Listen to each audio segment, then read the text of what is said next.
Bom, chegamos ao momento mais importante do nosso culto.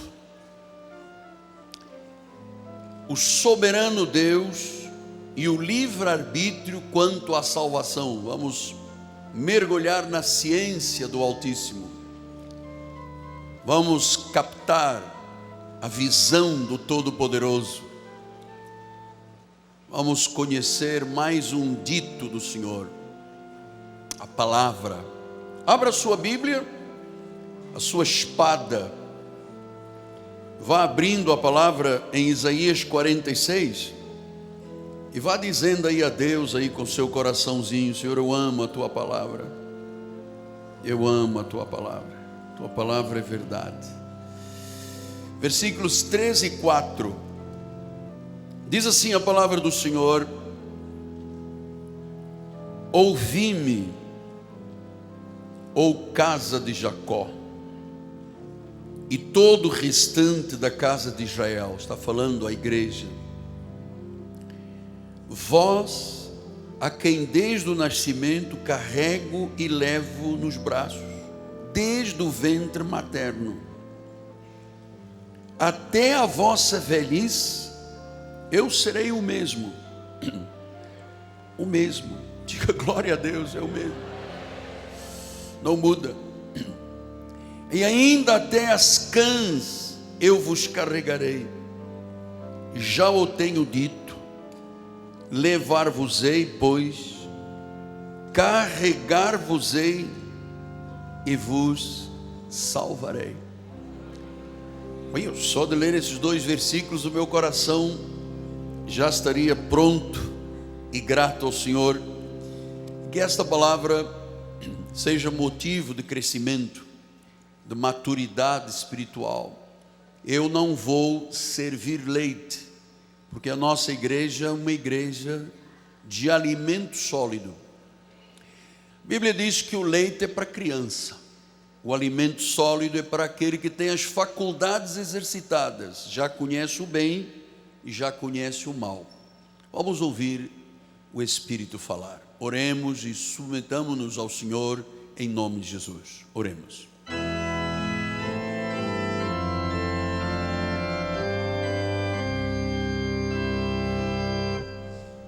Senhor Jesus Cristo, há uma ambiência celestial entre nós. É verdade que nós estamos no concílio de Deus. Nós estamos, ó Deus, diante do trono do Senhor, diante da majestade, do império, da força, da glória do Deus vivo. Estamos aqui porque um dia fomos reconciliados contigo mesmo. Foste tu que operaste, Senhor, esta obra eterna que nos reconciliou com Jesus Cristo. E agora temos um chamado a crescer, a amadurecer, num crescimento na graça e no conhecimento de Jesus. Fala-nos, Pai, revela-nos aquilo que está nas profundezas do teu coração. Mostra-nos, Pai, que o véu já foi rasgado, as escamas já foram arrancadas dos olhos, os ouvidos já foram limpos pela palavra, para que a recebamos com alegria e possamos praticá-la em nome de Jesus. E todo o povo do Senhor diga amém, amém e amém. Muito obrigado, meu Deus. Meus amados irmãos, minha família, santos preciosos de Deus, povo eleito, noiva de Cristo, aqueles que têm convicções inabaláveis, aqueles que são meus filhinhos em Cristo Jesus, são selo do meu apostolado, são cartas escritas pelo Deus vivente. Meus amados, a liberdade religiosa está sendo ferozmente atacada em nosso país. Ações de governos nos mostraram que aqueles que estão lá em cima na pirâmide não são a favor da família, não são a favor dos valores bíblicos e espirituais. Há uma pressão da mídia, que são os que nós, na realidade, entendemos como normas sociais contemporâneas. Você percebe uma pressão na mídia, programas onde são mostrados de forma absolutamente grotesca, vida sexual, nudez, lascívia, valores que querem envenenar a família brasileira. Então, nós entendemos que esta moda, esta modernidade torna a fé para eles algo indecoroso. O culto das igrejas é atacado até na mídia. Mas você sabe que culto e igreja são inseparáveis na vida de um cristão. Não há cristianismo ficando em casa. Quem criou a igreja foi o Senhor Jesus Cristo. Quem criou os ministérios da igreja, os apóstolos, profetas, evangelistas, pastores e mestres, foi o Senhor, foi o Espírito de Deus. Então nós somos uma igreja de doutrinas bíblicas. E claro que o que lhe é ensinado de sabedoria humana nesta igreja é zero. Nós não pregamos sabedoria humana, nós pregamos a sabedoria de Deus. As doutrinas da graça do Senhor estarão sempre em conflito com a moral moderna. Sempre em conflito. A moral moderna aflige a fé, ataca a igreja de Jesus Cristo. Então, sem as verdades eternas da fé cristã, que neste ministério nós defendemos a doutrina, a sã doutrina de Cristo, a igreja se tornaria um mero clube social. Se na minha igreja eu ouvisse o que qualquer agremiação sindical ou corporativa, ou Lions ou Rotary, se você, ou no clube esportivo, se você na igreja ouvisse as mesmas coisas que ouviria lá fora, você não precisaria da igreja. A sabedoria de Deus só é ouvida na igreja de Jesus Cristo. Lá fora há um mundo louco e desenfreado. Então, eu quero introduzir isso na minha mensagem porque as pressões culturais da modernidade não podem diminuir a nossa coragem como crentes em Jesus Cristo. Não podem afetar a nossa coragem moral, a nossa força, as nossas convicções. Os ventos culturais modernos são nada diante da poderosa e profunda sabedoria de Deus.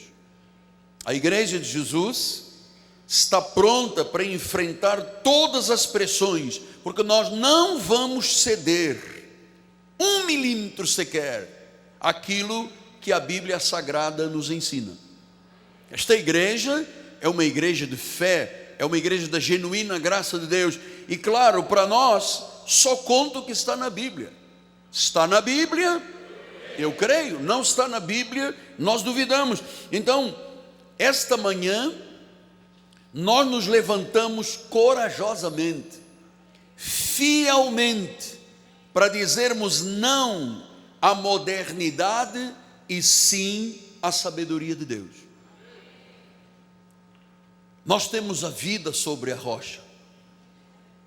E como é que se constitui uma vida sobre a rocha? É quando você tem conhecimento das doutrinas da graça de Deus, a sã doutrina de Cristo. Uma vida só é bem alicerçada quando ela está alicerçada sobre a genuína graça, sobre a sã doutrina de Cristo. Paulo disse várias vezes: se alguém vier com outra doutrina, não recebais. Ele chegou a dizer aos Gálatas: olha, se vier um anjo do céu. Um anjo do céu? Sim, disse Paulo, se vier um outro apóstolo que pregue uma doutrina que vá além da graça das 14 epístolas de Paulo, é anátema.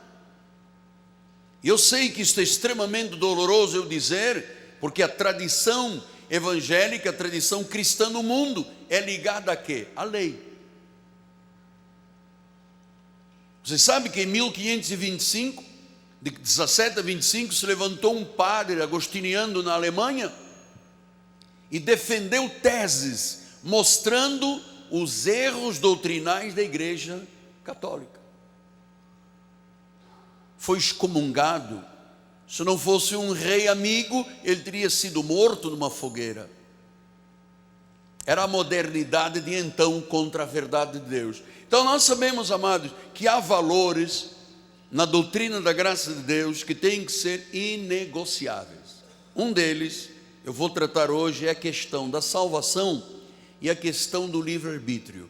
Eu quero tratar isto com algumas perguntas que chegam até mim várias vezes durante o mês. Como pode a salvação ser por graça se as pessoas dizem que têm livre-arbítrio? A Bíblia diz: pela graça sois salvos. Mas a doutrina da lei diz não, o homem tem livre-arbítrio. Como é que podem conviver estas duas doutrinas? É o homem que tem livre-arbítrio ou a salvação é pela graça? Se a salvação depende das pessoas escolherem ser salvas ou não, salvação é por graça ou por obras? Porque a lei diz, é você quem tem que dar uma chance a Deus. A graça diz não, Deus te buscou, Deus te justificou, Deus te glorificou. Então, como é que se convive com isto? Se o homem escolhe ser a favor ou contra Deus, o crédito da salvação é de Deus ou é do homem? E são perguntas que chegam diuturnamente ao nosso ministério. A Bíblia diz ou não diz que ninguém pode escolher ou confessar Jesus como Senhor se não for habilitado pelo Espírito Santo? É verdade isto ou não?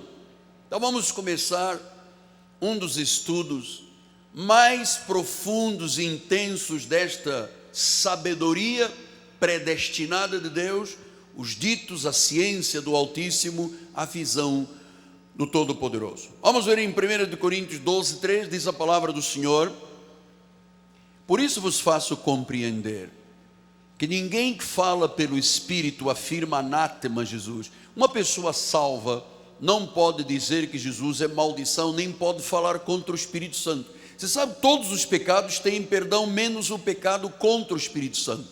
Mas o pecado contra o Espírito Santo não pode ser praticado, dito ou feito por uma pessoa salva. O que é pecado que não tem perdão? Quando você atribui a obra que Deus está fazendo ao diabo, isto não tem perdão. Mas uma pessoa que tem Jesus não pode dizer anátema, maldita a obra de Deus, maldito seja Jesus. Por outro lado, ninguém quer dizer o quê? Ninguém pode dizer, eu recebo Jesus, Jesus é o meu Senhor, se o Espírito Santo primeiro não fizer a obra de convencimento. Então, amado, salvação nunca poderia ser por obras, porque o crédito seria para o ser humano. Não é o homem que escolhe dizendo eu quero Jesus ou não quero Jesus. É que ninguém pode dizer que Jesus é o Senhor, ninguém pode confessá-lo ou recebê-lo se o Espírito Santo não o empoderar, se o Espírito Santo não lhe revelar, se o Espírito Santo não o convencer. Nenhum de nós teria essa capacidade. Agora veja como é que Paulo, de forma cirúrgica, ele vai neste toque tão profundo de Gálatas 4, ele diz assim, Gálatas 4:4, vindo porém a plenitude do tempo, Deus enviou seu filho nascido de mulher, nascido sob a lei. Ele veio para cumprir a lei, nasceu sobre a lei, para resgatar os que estavam sob a lei, que éramos nós, a fim de que recebêssemos a adoção de filhos. Agora veja, e porque vós sois filhos, enviou Deus ao vosso coração o Espírito Santo. Quer dizer que o Espírito Santo só vem para o Filho de Deus. Amado, tenha isto em conta. Deus não perde tempo com os filhos do diabo, porque Ele sabe que é filho do diabo e que o filho do diabo nunca será salvo. Bem, tropeça na palavra declaradamente. Deus não veio perder tempo, nem perderia tempo com um cabrito, com um lobo, como a tradição da lei diz. Não, Deus pega um lobo, corta-lhe a orelha, afina, faz uma orelha pequena de ovelha, faz uma permanente nos pelos e vira a ovelhinha. Mas nada disso é bíblico. Eu conheço uma pessoa que tem doutorado em teologia, que assevera que Deus pega um lobo e vira um cordeiro, ou pega um cordeiro e vira lobo. Você é formado, você tem um doutorado em inutilidades. Não serve para nada esse doutorado. A Bíblia está dizendo, porque sois filhos. Já éramos filhos, sempre fomos filhos. Porque vós sois filhos, para o Filho, Deus enviou ao nosso coração o Espírito, seu Filho que clama, Abba, Pai. Versículo 7, de sorte, e eu dou graças a Deus, amado, por esse milagre que Deus fez na nossa vida, de sorte que já não és escravo. Éramos escravos da lei, escravos do pecado, mas uma vez em Cristo, quando o Espírito Santo veio primeiro, para nós podermos dizer, Jesus é o Senhor, acabou a escravidão. Diz que o filho fica em casa, o escravo não, o escravo sai da igreja. Então, diz que já não és escravo, amado, você é livre. Agora, não confundamos liberdade com libertinagem. Uma coisa é a liberdade espiritual, outra coisa é fazer desta liberdade libertinagem. Não, já que eu sou salvo, eu vou meter bronca, eu vou fazer o que eu quero da vida. Não, nós nesta igreja somos tementes, temores e tremores. Já não é escravo. Por quê? Fomos adotados, agora nós somos filhos. E por que nós fomos adotados? Porque existem dois povos nesta terra: o povo gentil predestinado, e a nação de Israel, os judeus, os hebreus, que foram eleitos por nação. Por isso é que diz, Deus começou a obra com os judeus, mas ele disse, eu tenho outras ovelhas que não são deste aprisco, não são dos judeus, a mim me convém buscá-las e conduzi-las. Quer dizer que são os gentios predestinados para a salvação. Nós éramos escravos.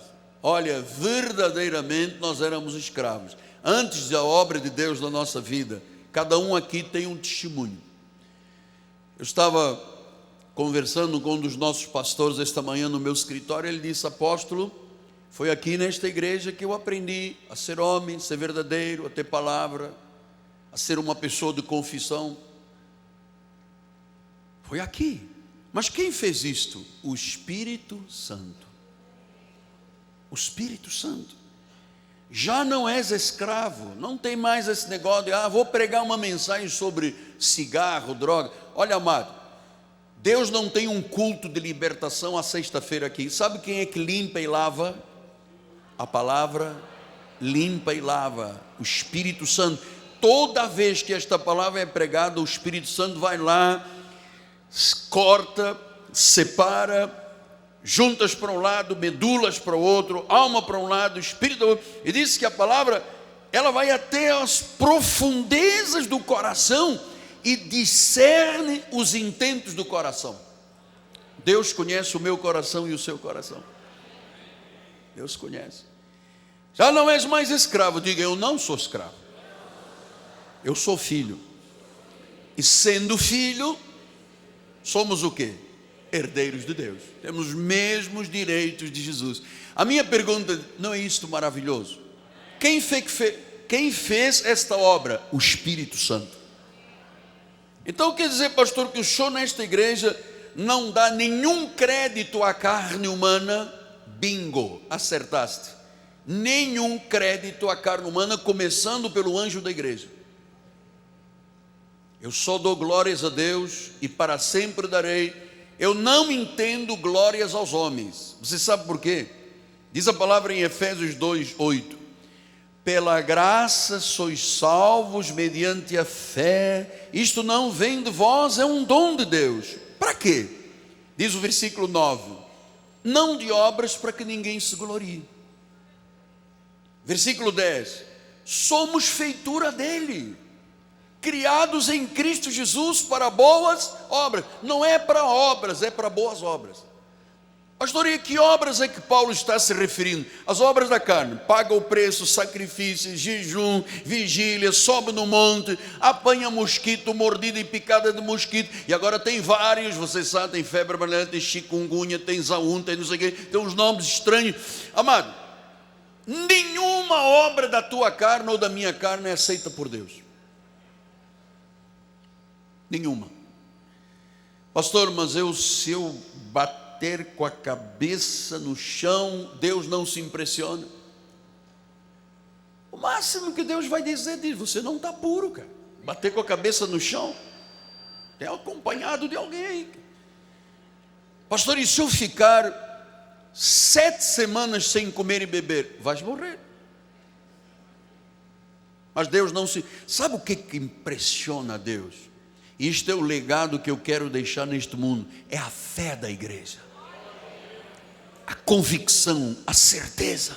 Viu, André? A certeza, Deus está comigo, o mundo não pode. Eu tenho a fé que vence. Sabe, esta fé é que impressiona o coração de Deus. Diz: fomos criados por Ele, não é para obras da carne, da lei, para boas obras. Pastor, então qual é a diferença entre obras sacrificiais e boas obras? Por exemplo, estar na igreja é uma boa obra, amado. Evangelizar, dar testemunho, distribuir um folheto, ganhar uma alma, contribuir para que a igreja faça a sua obra, isso é uma boa obra. É bom porque tem frutos, tem retorno. Deus se sensibiliza. Há pouco veio um senhor aqui na frente, que eu conheço a vida dele, não tem ainda uma estrutura financeira boa, e ele disse: apóstolo, senti do Espírito dobrar a minha oferta. É porque Deus tem algo para a vida dele. Então, diz que fomos feitura dele, criados em Cristo para boas obras, as quais Deus, e agora vem a referência do salvo, Deus preparou para que andássemos nelas. Isto tudo é um plano de Deus, frio e calculado. Isso não é o homem que decida: hoje eu vou, hoje eu não vou, hoje eu quero Jesus, amanhã eu lhe viro as costas, daqui a 10 anos eu volto, não concordo. Isso, amado, isso não é assim. Isso é de perfeição. Por isso é que Paulo diz: oh, profundidade da riqueza dos pensamentos de Deus. Isto é a sabedoria de Deus. Então esta é a verdade. A salvação é obra soberana de Jesus Cristo pela graça do Senhor. Isaías 46:5 diz isto: a quem me comparareis para que eu lhe seja igual? Que coisa semelhante confrontareis comigo? Olha, o Senhor sente náusea quando alguém o compara com alguma coisa. Deus diz algo na palavra e a pessoa diz: não, mas eu vi a novela da Record, na novela da Record diz contrário à Bíblia. Olha, na novela da Record não tem nada a ver com Deus nem com a Bíblia. Não julgue, não compare Deus, Ele é soberano.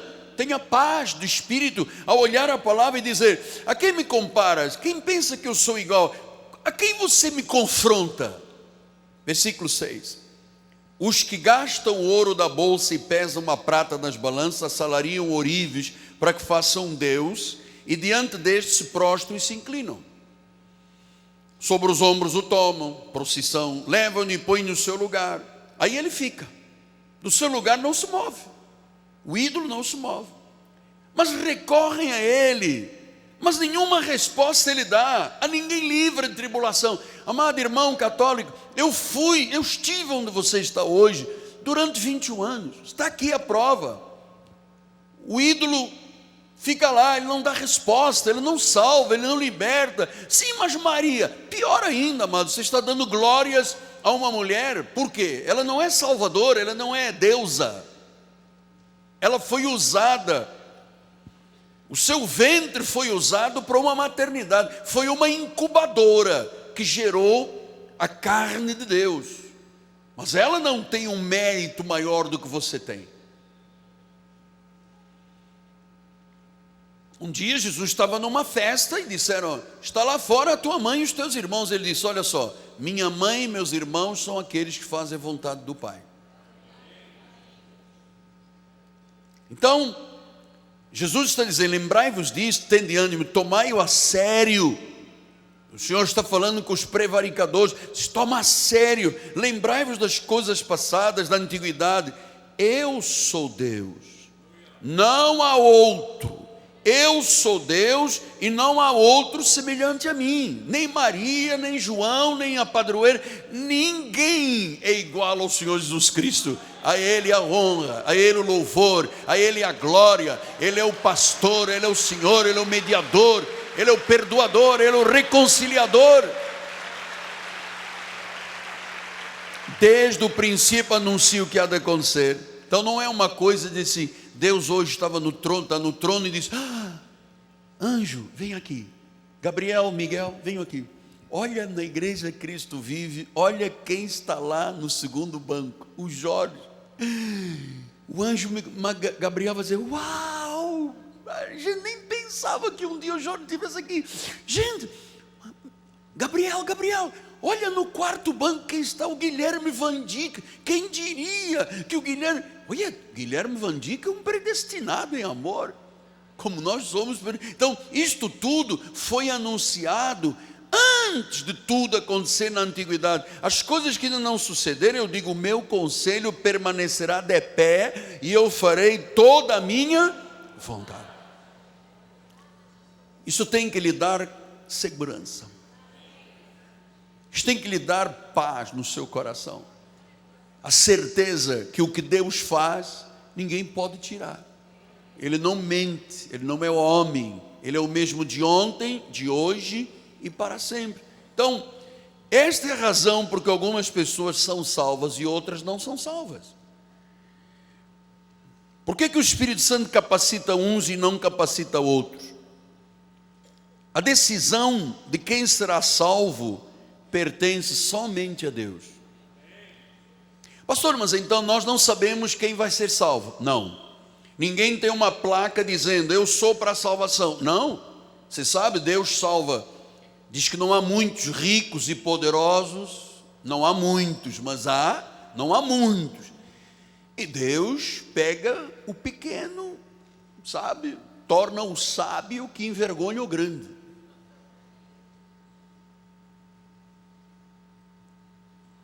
Então, a decisão de quem será salvo pertence unicamente ao Senhor Jesus Cristo. Não há muitos poderosos, não há muitos ricos, não há muitos reis. E diz ele que ele pega um pequenino e lhe dá sabedoria. Ilumina os olhos do coração. Pastor, e por que não há muitos reis e poderosos? Porque, amado, porque a primeira coisa para uma pessoa ser salva é admitir que é pecadora. É ser humilde. E humildade se aprende às vezes na marra, desculpa a expressão acadêmica, se aprende sofrendo. Eu aprendi apanhando, amado. Eu aprendi que eu não podia tocar na glória de Deus, não poderia ser soberbo, não poderia ser arrogante. Eu aprendi isso tudo, você sabe como? Na cama de um hospital, apodrecendo em vida.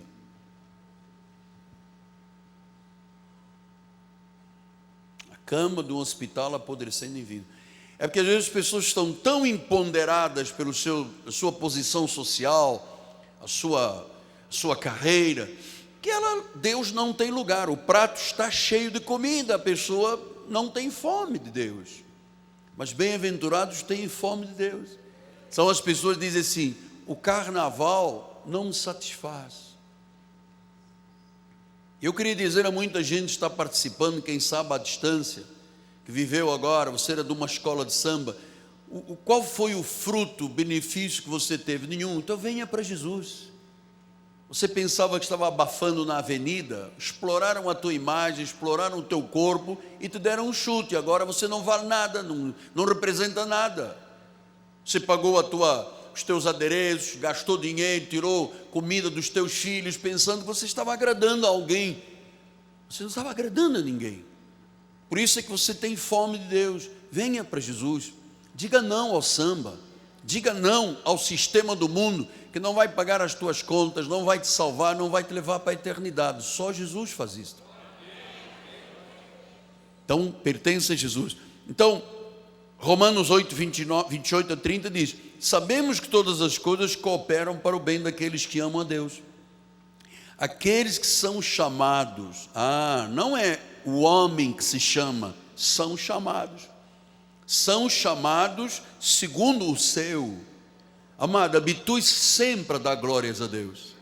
Quando você estiver diante do seu chefe do trabalho, do seu diretor, não tenha vergonha de dizer: eu sou salvo, eu sou cristão, eu sou da igreja, eu dou glórias a Deus. Não tenha vergonha de onde você estiver dizer que você foi chamado por Deus segundo o seu propósito.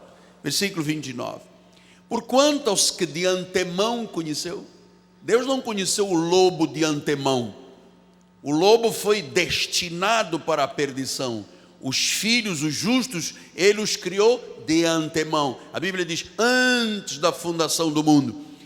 Aqueles que de antemão conheceu, também os predestinou para serem conformes à imagem de seu Filho, a fim de que ele seja o primogênito entre muitos irmãos. Ele é o primeiro entre muitos, entre a igreja de Jesus. Agora veja a chave da vitória de uma fé limpa, pura, genuína e verdadeira. Aos que predestinou, porque conheceu antes dos tempos, antes da fundação do mundo, a esses chamou. Não pode um predestinado ficar perdido de fora da salvação. Ele chama, e quando ele chama, a primeira obra que ele faz, justifica, diz: estás justificado, estás lavado, estás santificado, não há nenhuma condenação na tua vida. E aos que justificou, ele dá glória, ele glorifica. Ele chama, ele predestina, ele chama, ele justifica, ele glorifica. A obra é de quem? É de Deus, somente de Deus.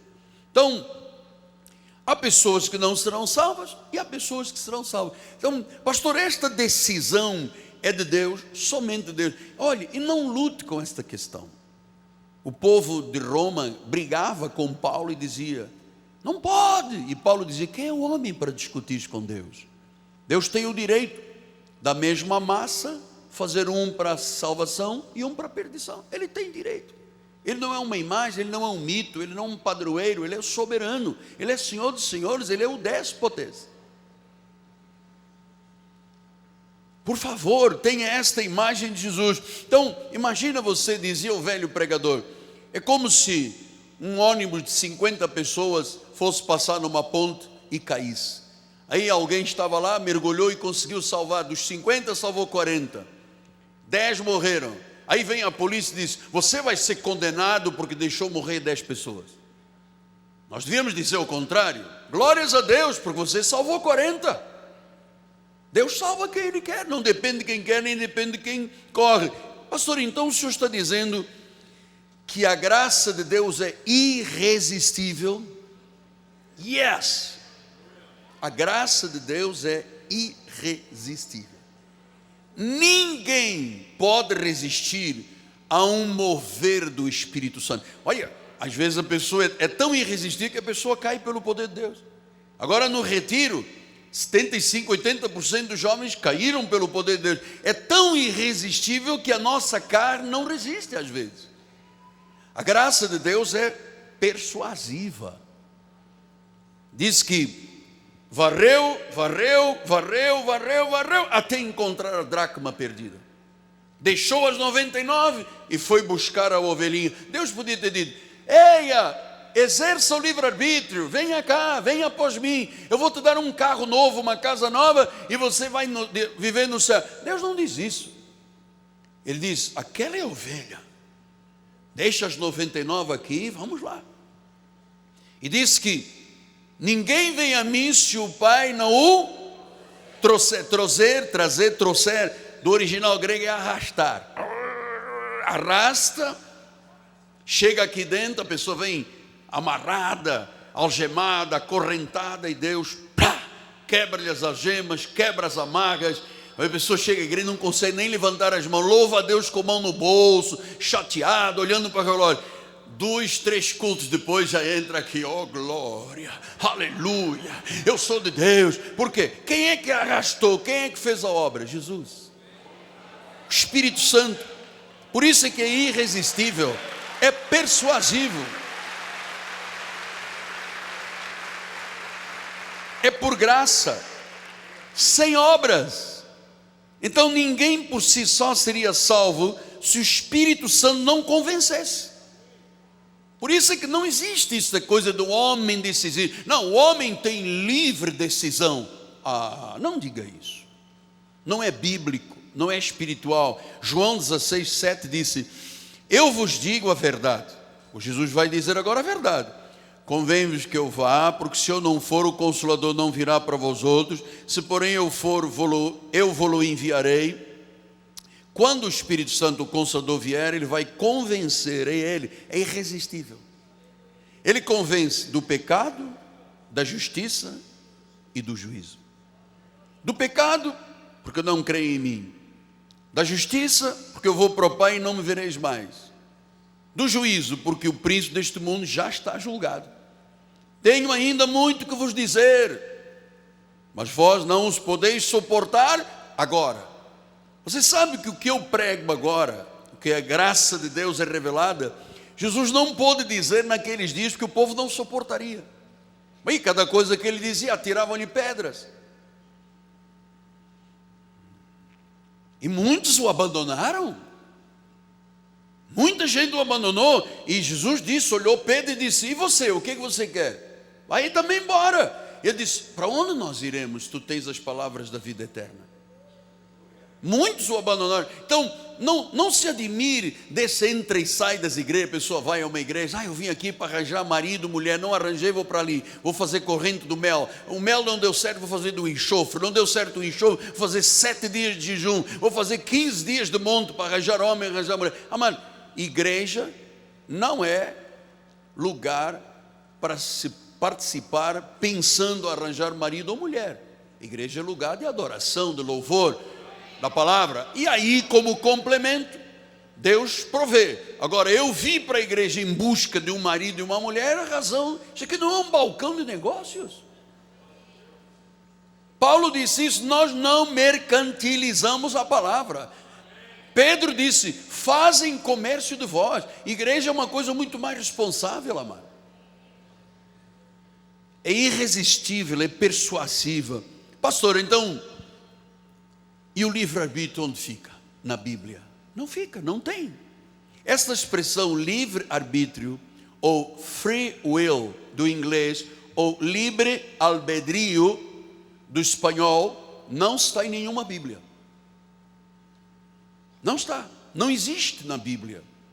É um mito, é uma mentira, que rouba a glória de Deus, porque o homem sempre quis ser tanto ou maior do que Deus. Você sabe onde é que nasceu este sentimento da pessoa achar que é tanto ou maior do que Deus? No coração de Lúcifer. Foi aí que nasceu o livre-arbítrio. Você quer ver? Em Isaías 14, 12 diz assim, como caíste do céu, ó estrela da manhã, filho da alva. O Senhor está falando a Lúcifer, o anjo de luz, que se tornou diabolos ou Satanás, acusador ou adversário.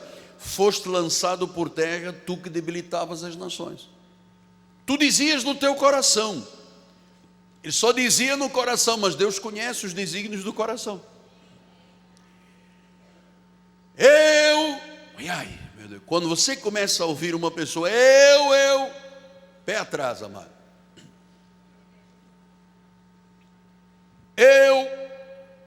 subirei ao céu, acima das estrelas de Deus exaltarei o meu trono, e no monte da congregação me assentarei. Eu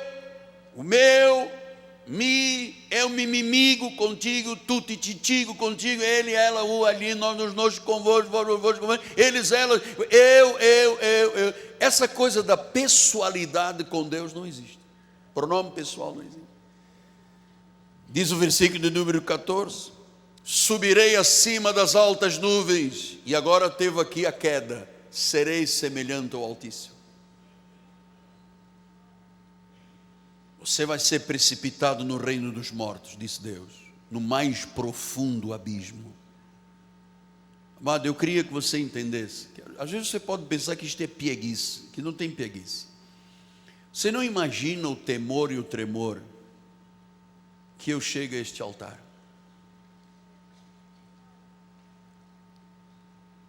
O temor e o tremor, mas é tremor de tremer. Antes de cada culto, há dias que parece que vou passar mal, mano. Tal a minha incapacidade, porque se Deus não fizer, como é que eu vou fazer? Como é que eu faria? Eu desço aquela escada ali, faço reunião lá em cima da oração, eu desço, amado, em absoluta e profunda e total dependência de Deus. Eu vou lhe dizer mais, nestes 39 anos que vou completar agora, 5 ou 6 vezes eu não estava preparado e não vim à igreja. Durante 39 anos, pregando 14, 15 vezes por mês, pelo menos umas 4, 5 vezes eu falei assim, não estou bem para subir num púlpito, e não vim à igreja. Eu tenho muito temor que Deus me mate aqui em cima, mano. Hoje eram 4 e pouco da manhã, eu estava com um grupo de companheiros de joelho no chão. 4h15, estava falando com o Guilherme. Guilherme estava lá do outro lado, na serra, estava falando, vamos aqui em oração, amado. Mãozinha para cá, mãozinha para ali, todo mundo, aleluia, glória a Deus. Então, amado, isso é uma vida de temor e tremor. Sabe por quê? Nós dependemos de Deus. Nós dependemos de Deus. Então, se você quiser ser semelhante ao Altíssimo, vai ser precipitado no reino dos mortos, no mais profundo abismo. Esta foi a condenação do anjo do louvor, que Lúcifer era um anjo de luz, e ele era quem dirigia os louvores, era o mais lindo dos anjos, né? Parecia o resplendor de pedras preciosas. Mas um dia ele se transformou em dragão e arrastou 1/3 dos anjos. Então a rebeldia dele arrastou 1/3, sobraram 2/3. Quem são os outros 2/3? 1/3 são os anjos que cuidam de nós, o ministério angelical, e o outro 1/3 são todas as pessoas que foram predestinadas e eleitas para a salvação. Nós somos a maioria, 2/3. Pastor, e onde estão esses demônios? Essa cauda que arrastou 1/3 dele? Os demônios que não têm corpo e os filhos da perdição. Os filhos da perdição andam aí fora, no dia a dia, contra a palavra, contra Deus. E os demônios? Judas 6, estão presos em cadeias eternas até o dia do juízo. Pastor, então, mas por que tem igrejas que eles andam ali, rastejam, puxam o cabelo, entram debaixo dos bancos, gritam? O chefe da igreja diz, quem é que está na cabeça do outro? Ele diz, na cabeça do outro está o Satanás. Quem é isto aqui? Amado, isso aqui é uma grande mentira. Isso é um grande comércio. Onde há igreja de Jesus, a propriedade é exclusiva de Deus. Pastor, mas de vez em quando vem uma pessoa dar um grito. Mas a igreja, onde tem poder de Deus, onde há pressão espiritual, onde há o mover do Espírito Santo, mas não há lugar para mais ninguém. Eu gastei a minha vida, pastora Márcia, gastei a minha vida nos anos de piedade, lutando com demônios. Não houve uma pessoa que tivesse ficado conosco, uma, eram filhos da perdição. O escravo não fica na casa, o filho fica e para sempre. que salvo uma vez, salvo para sempre. O escravo não. O escravo chega na igreja e diz que a igreja tinha que ser azul. Por que eles pintaram de salmão? O pastor não pode usar um terno escuro, ele tinha que usar um terno claro. As irmãs, aí a ovelha disse: Senhor, fala, eu estou aqui, depender, imagina, não tenho nem coragem de falar. Senhor, tu és a minha bênção, eu dependo de ti, Senhor, seja glorificado. Olha, é diferente de quem é ovelha e quem é loba, mano. Eu conheço nos olhos. Pelo olhar, eu sei quem é de Deus e quem não é, mano. Isso é discernimento de espírito, nós estamos falando disso, meu bem, estamos falando sobre isso. Pelo olhar, mano.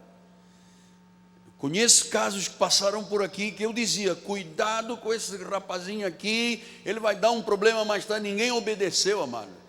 Hoje tem gente atrás de grades de prisão que andou por aqui, pelas escolas dominicais. E era público e notório que nós estávamos diante de gente que não era da graça, não era salvo, estava no bolo. Então, Efésios 2:1 disse: foi Ele que vos deu vida. Foi Ele que vos deu vida. Vocês estavam mortos em pecado. Diz que pelo primeiro Adão veio a morte, pelo segundo Adão veio a justiça. O primeiro Adão matou a todos.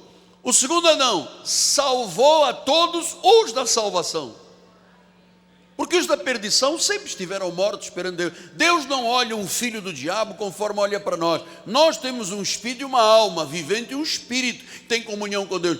Quem é da perdição não tem espírito da salvação, é uma alma vivente. É como se você tivesse um cachorrinho em casa, ele é uma alma vivente, tem vida, mas não tem espírito da salvação. Pastor, mas isso é uma injustiça. Olha, é como aquele homem que caiu o ônibus, tinha 50 pessoas, foi lá, salvou 40. E depois foi condenado porque perderam 10. Deus salva quem quer. Estando vós mortos, Ele deu vida. Versículo 5. Estando nós mortos em nossos delitos, Ele nos deu vida juntamente com Cristo. Pela graça sois salvos. Então ouça agora o que o seu anjo vai lhe dizer. O ser humano não tem vida suficiente, nem tem bondade suficiente, ou quizás inteligência suficiente para escolher Deus para a salvação. Por quê, apóstolo? Está morto. Está morto, não tem vida, não tem inteligência, está morto. Olha o que disse Paulo em Romanos 13. Como está escrito: não há justo, não há um sequer, não há quem entenda, não há quem busque Deus. Todos se extraviaram, a uma se fizeram inúteis, não há quem faça o bem, não há um sequer. A garganta deles é sepulcro aberto, como língua, urdem engano, veneno de víbora está nos seus lábios. Olha o que é a vida de uma pessoa que não tem Jesus. A boca está cheia de maldição, está cheia de amargura, são os seus pés velozes para derramar sangue, nos seus caminhos há destruição, há miséria. Desconheceram o caminho da paz. Não há temor de Deus diante dos seus olhos. Este é o ser humano. Aí você vê, matou 2 filhas para se vingar da mulher. Mas você pode achar que isto é uma pessoa para a salvação?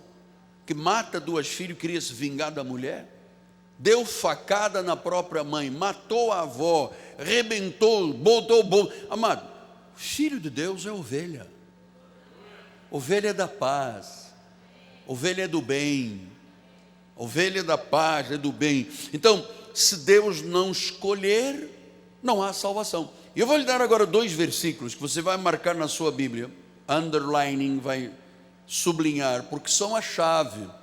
Olha o que diz em João 3:27. Poderíamos ler juntos para acordar? Quem está feliz, diga amém. Amém. Quem está dormindo, diga amém. No problem, no problem. Be at home. Esteja em casa. Vamos lá juntos, vai lá. Respondeu João agora: o homem não pode receber coisa alguma se do céu não lhe for dado. Então onde fica o livre-arbítrio? Não existe. Pastor, mas por que só esta igreja diz isto? Não. A Bíblia que diz isto. Nós repetimos o que está na Bíblia. Mas tem um ainda mais forte. João 15,16. Olha lá. Não fostes vós que me escolhestes a mim. Quer dizer que então não é o ser humano que tem livre-arbítrio? Não, não fostes vós. Pelo contrário, eu vos escolhi a vós outros, eu vos designei para que vades e deis frutos, o vosso fruto permaneça, a fim de que tudo que pedires ao Pai em meu nome, eu vou-lo conceda. Não fostes vós. Diga, não fostes vós. Então não fui eu. Bem, eu sequer, alguém me pediu permissão para eu ser um pecador. Quando eu nasci, quando você nasceu, já nascemos em pecado. Também nós não poderíamos fazer nada para ser salvos. Foi Ele que nos salvou, por sua graça, porque o pecado nos matou. Agora vamos lá, caminhamos aí para os 10 minutos. 2 de Pedro 3,9. Não retarda o Senhor a sua promessa, como alguns julgam demorada. Aí deixa eu abrir um parênteses. Há uma promessa para a tua vida que foi liberada hoje. Eu sei que para alguns parece que estava demorando, está demorando, meu Deus, vou arrancar os cabelos. Não arranque nada. Deus tem o tempo, Deus tem o modo. Ele é que sabe, Ele é que tem sabedoria, Ele é que conhece os desígnios, nós não conhecemos. Então disse, o Senhor parece que está demorado, mas pelo contrário, Ele é longânimo para convosco, não querendo que nenhum pereça. Nenhum quem? As ovelhas. Nenhum eleito pode perecer, senão que todos quem? Os escolhidos. Não é todos de todos, porque se Deus quisesse salvar a todos, sequer era necessária igreja. Ele salvaria. Nasceu, está salvo. Nasceu, está salvo. Põe aí na certidão de nascimento. Nasceu Miguel Ângelo da Silva Ferreira, salvo. Eu vinha com a semente da salvação em você, mas ninguém sabia. Poderíamos nós ficar de fora? Não, porque o Senhor não quer que nenhum pereça, nenhum quem? Nenhuma ovelha, nenhum eleito, nenhum escolhido, e que todos cheguem ao arrependimento. 1 João 2,2 disse, Ele é a propiciação pelos nossos pecados. Ele pagou, propiciação, Ele pagou pelos nossos pecados, e não somente pelos nossos próprios, está falando com aquela igreja, mas pelos do mundo inteiro. Pastor, está aqui. O senhor agora está se contradizendo o que o senhor disse há pouco. Quem é este mundo inteiro? Será que é mundo, todo mundo, os 7 bilhões e meio que estão hoje na terra? Deixa eu lhe falar uma coisa. A palavra mundo, do original grego, tem 4 expressões. Primeiro, este mundo que não pode perder a salvação, mas ainda pelo mundo pelo qual ele pagou foi a propiciação. Esta palavra mundo, no original grego é okumene. Pastor, então, e aqueles que não serão salvos? Pertencem ao mundo, porque Jesus fez uma oração e disse, eu não oro pelo mundo. Esse mundo que disse Jesus, eu não oro pelo mundo, é o mundo aion, é o mundo da perdição. E quando ele diz, olha o mundo, isso é cosmos, olha a terra. E ele disse que há pessoas que não fossem de Jesus, iriam viver no mundo, Sheol, o lago do enxofre, o inferno. Então, uma palavra em português tem 4 significados distintos na palavra de Deus. Quando Deus diz que quer salvar o mundo inteiro, Ele quer salvar o mundo dele, o okumene. Porque nós estamos diante do Todo-Poderoso, que fez o sol, fez a lua, fez as estrelas, criou os mares, criou a mim, criou você, criou tudo. Esse Deus tem essa capacidade, o único que tem essa capacidade. Depois Ele não seria capaz de salvar a irmã Cisporina e o esposo dela, que é o Dr. Godofredo. Então Deus bate na porta, como a lei diz, eis que estou à porta e bato. Olha como é que eles reduzem Deus a um batedor de porta. Eis que estou à porta e bato. Se tu abrires, se tu quebrares o cadeado, porque a lei diz que o homem tem um cadeado. Eu já fiz vários exames, raio-x de peito, não encontrei cadeado nenhum, viu meu coração. Tem um cadeado. E se o homem não abrir, Deus disse: então tudo bem, você não me quer, faz favor, dá um jeito, dá uma chance. Poxa, eu vou te arranjar um bom casamento.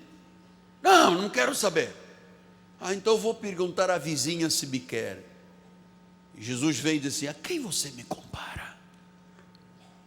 Quem é a imagem que você está comparando comigo, que acha que eu fico batendo na porta do coração e diz: pastor, mas peraí, mas o senhor está fazendo a minha mente explodir. É isso que eu quero, que é para tirar todo o ranço, todo o passado, todas as mentiras que foram colocadas na nossa vida, amado.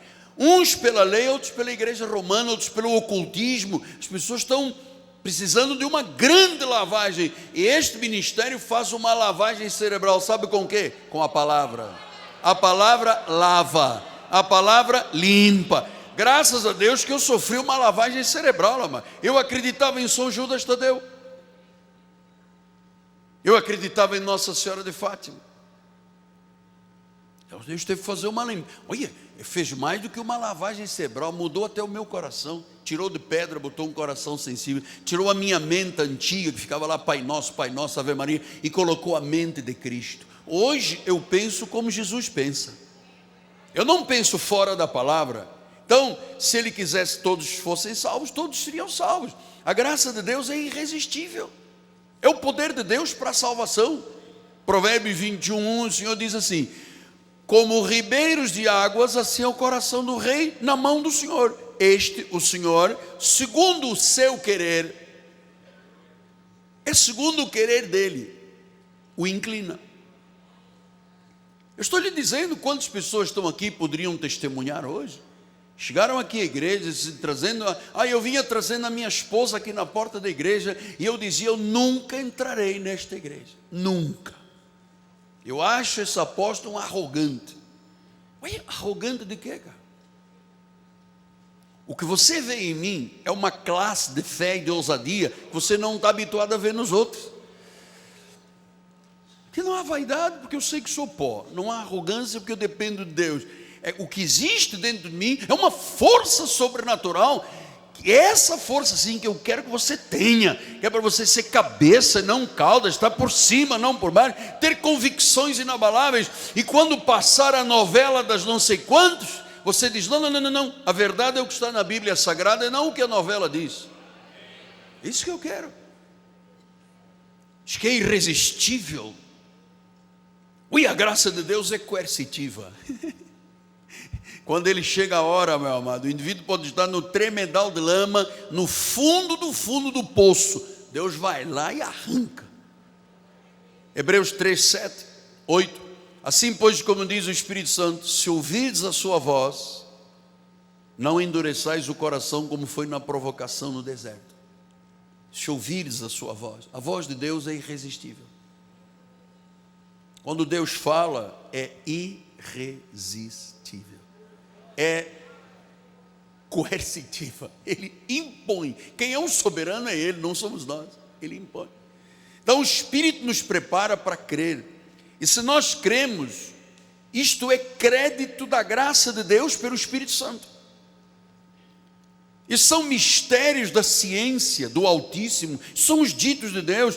Amado, o Senhor não está salvando hoje ninguém. O Senhor já salvou desde antes da fundação, porque o Cordeiro morreu antes da fundação do mundo. São planos perfeitos.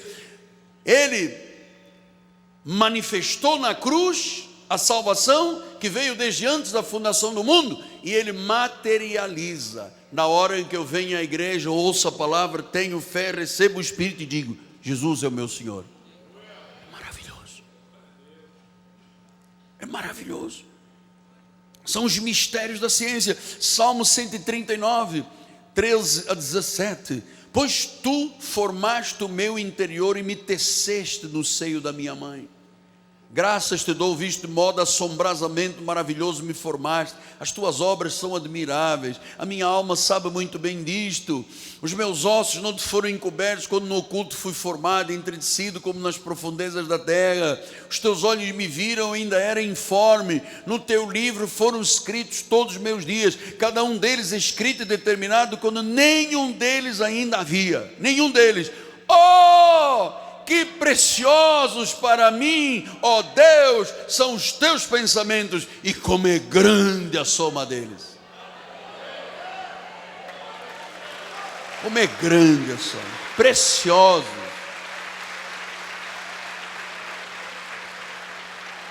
Preciosos são os pensamentos. Aí Deus disse, dizime. A pessoa diz, espera aí, isso aí é lei.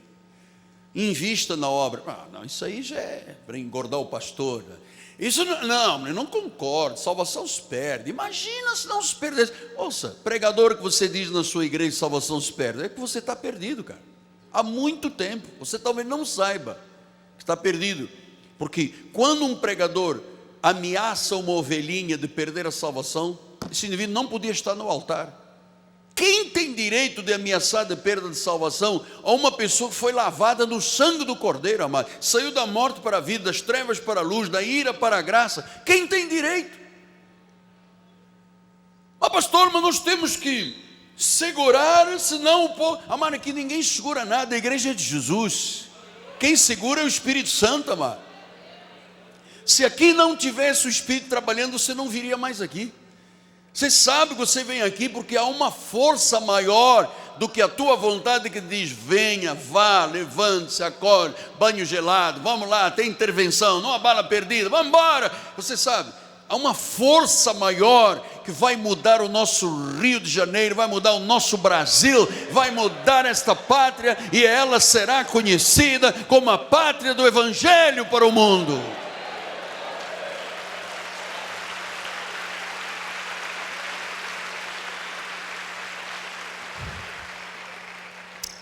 Sabe, eu tenho tanta coisa ainda para vos dizer. Aqui você suporta. Jesus disse, eles não suportariam.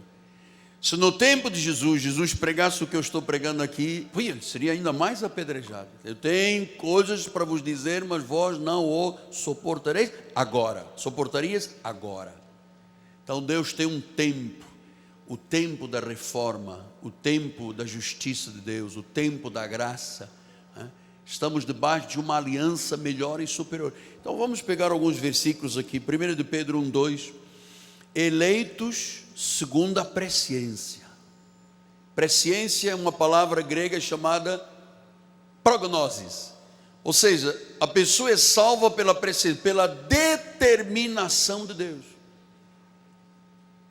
Presciência de Deus. Pastor, não é que Deus sabia, não é que Deus sabia. Deus sabia muito pouco. Se você não, Deus sabia que o João ia ser salvo. Não é, isso não tem força, substância. É que Deus determinou. Por isso ele sabia, mas ele é que determinou. Efésios 1:4. Ele nos escolheu nele antes da fundação do mundo, para sermos santos e irrepreensíveis perante ele. Romanos 8:33. Quem tentará acusação contra os eleitos de Deus? É Deus quem o justifica. Efésios 1:11. Nele digo, no qual fomos feitos herança, predestinados segundo o propósito daquele que faz todas as coisas conforme o conselho da sua vontade. Colossenses 3:12. Revesti-vos, pois, como eleitos de Deus, santos e amados, de termos afetos, misericórdia, bondade, humildade, mansidão e longanimidade. 1 Tessalonicenses 1:4. Reconhecendo, irmãos amados de Deus, a vossa eleição. 1 de Pedro 2:9, vós sois... Aí leia comigo, vamos lá. Quem está acordado, diga amém. Quem está dormindo, diga amém.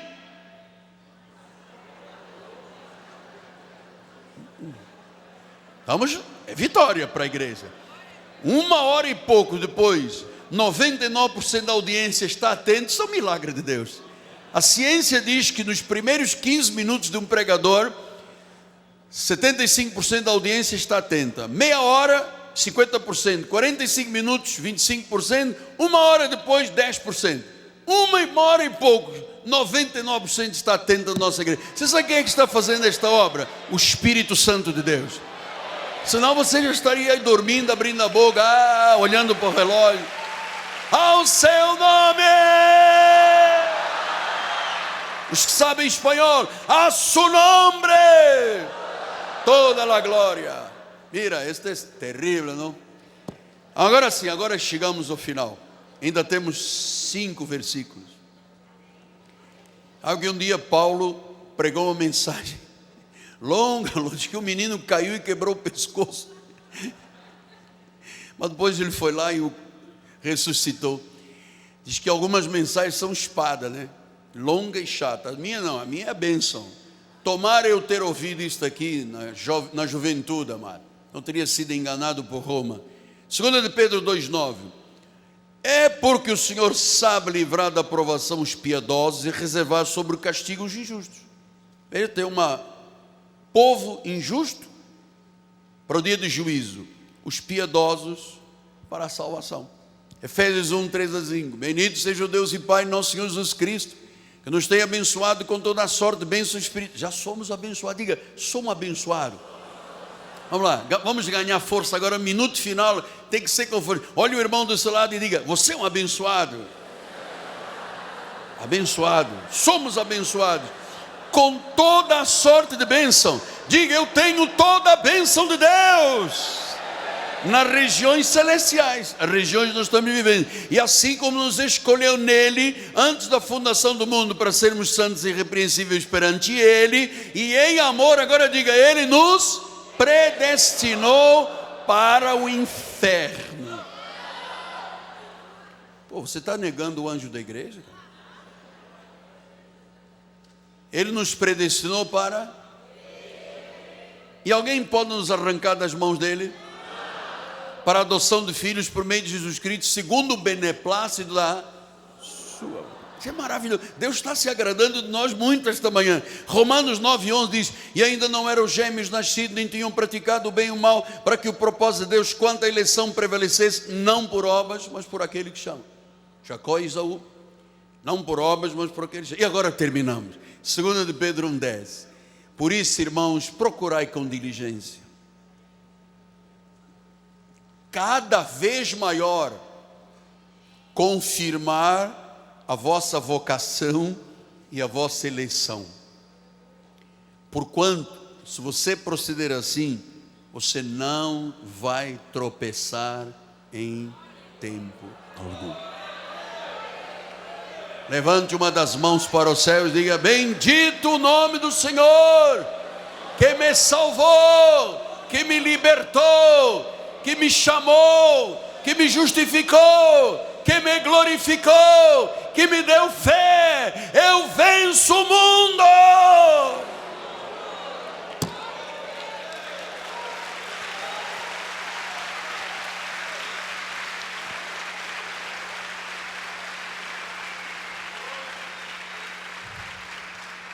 Amado, essa semente que caiu no teu coração está germinando com potencialidade. Espero que dê 100 por 1 da semente. Ele é soberano. Pai amado, agora eu rego esta semente com a oração da fé. Faz germinar, Deus. Faz germinar, que haja frutos desta mensagem, desta ciência do Altíssimo, destes ditos de Deus, desta visão da palavra, Pai. Nós pegamos a visão. Nós pegamos esta visão. Ela internalizou-se em nosso coração, Pai. Ela foi semeada no nosso coração, para a glória de Jesus, Pai. Amém, amém e graças a Deus. Vamos ficar de pé. Estamos terminando o nosso culto. A mensagem longa, mas fundamental. Alimento sólido, está dizendo a bispa. Alimento sólido. Não. Os que precisarem de voltar a casa após a bênção, por favor, estejam livres. Quem puder ficar mais um pouquinho, nós vamos cantar 2 corinhos. Levante as suas mãos para os céus. Obrigada, Senhor, porque foste Tu quem nos escolheste, Senhor. Obrigada, Senhor, porque foi desejo do Teu coração que nós e a nossa casa fôssemos Teus, Pai. Agora nós saímos daqui, Senhor, preparados para reconhecer o que é a Tua vontade, para dizer sim para Ti, para dizer não para este mundo, Pai, porque nós queremos Te agradar todos os dias, Pai. Pai, dá ordens aos teus anjos que nos levem em paz. Torna-nos invisíveis, Senhor, para o homem mau, para o fraudulento, o sanguinário, Senhor. Põe anjos à nossa volta, Pai, porque nós somos teus, nós dependemos de Ti. Saia daqui feliz, abençoado, sem questionar ao Senhor, porque aprove a Deus te escolher como filho amado. Graça e paz. O início de semana abençoado, o final de domingo cheio da glória do Senhor na sua vida. E se alegre, porque Deus te chamou para Ele. Graça e paz.